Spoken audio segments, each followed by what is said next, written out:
listen to the will of those who will not speak. And if the tools are not willing, they will be. Hi, I'm Grzegorz Like. I'm the lead writer and the lead narrative designer in Cronos The New Dawn.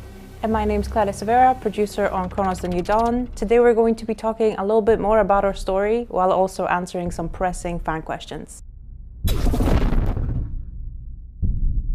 So Cronos is set in an alternative universe that in the 80s a weird disease started to appear. A disease we called the Change. And that's how, sadly, humanity came to an end. Travelers are emissaries of the mysterious collective. They travel back in time to the moment of the end of the world. They seek their targets, very important people that are needed by the collective. Dive point in sight. And they extract their essences. Is it painful?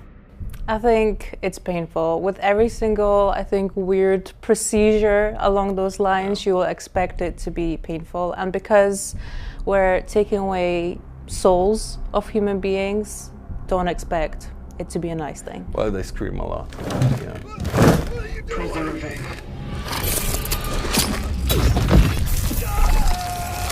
You'll be able to, throughout the course of your game, pick who you choose to extract. And if you're coming to the game from more of a gameplay perspective, it's the main perks of those essences that might interest you. However, if you're coming to the story to, get more of the actual insides and nitty-gritties of the story, you might focus on the characters who you meet. Target. Seated. Edvard Wisniewski. Which characters you choose to extract will actually affect, not only the gameplay, but also how you perceive the whole game.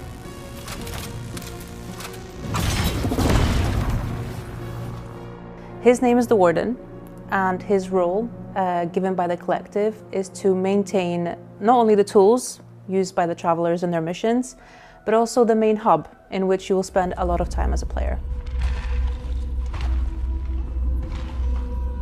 You will have a lot of interactions with this guy. You will see that, he's got a little bit of different approach than the protagonist. Don't you think it's all trivial? In perspective of perpetuity, what isn't but a trivial thing?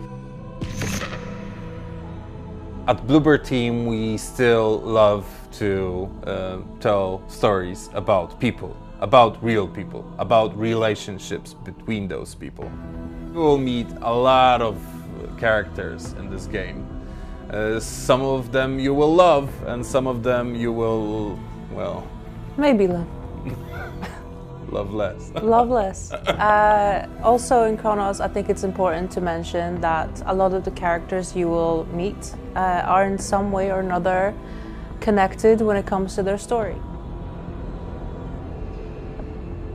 I think it's cool that the player and the traveler are sort of on the same level when it comes to really discovering the story at the same time.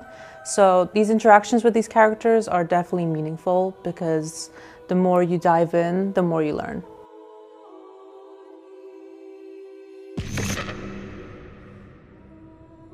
The main differences between Nova Huta and New Dawn are there isn't any floating buildings. In Nova Huta. Yeah.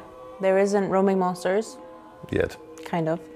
And the streets are undestroyed. However, we try to stick to the ideal image of Nova Huta as much as possible, but not only in the aesthetic, but also care about the historical importance and meaning of it. Also, obviously, in the game, we added some new buildings and new places for you to explore as a player. So the big building you see floating around in our trailers, we built it and then we destroyed it again. I was born and raised in Nova Huta, so this project feels very personal. But we chose Nova Huta because of the history the place has. That history rhymes very well with the questions we ask in the game and the themes we tackle throughout the story.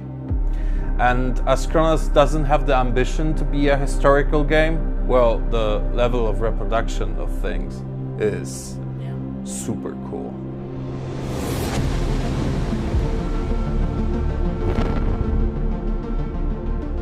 Well, only I know that, and I can tell. His watch is broken.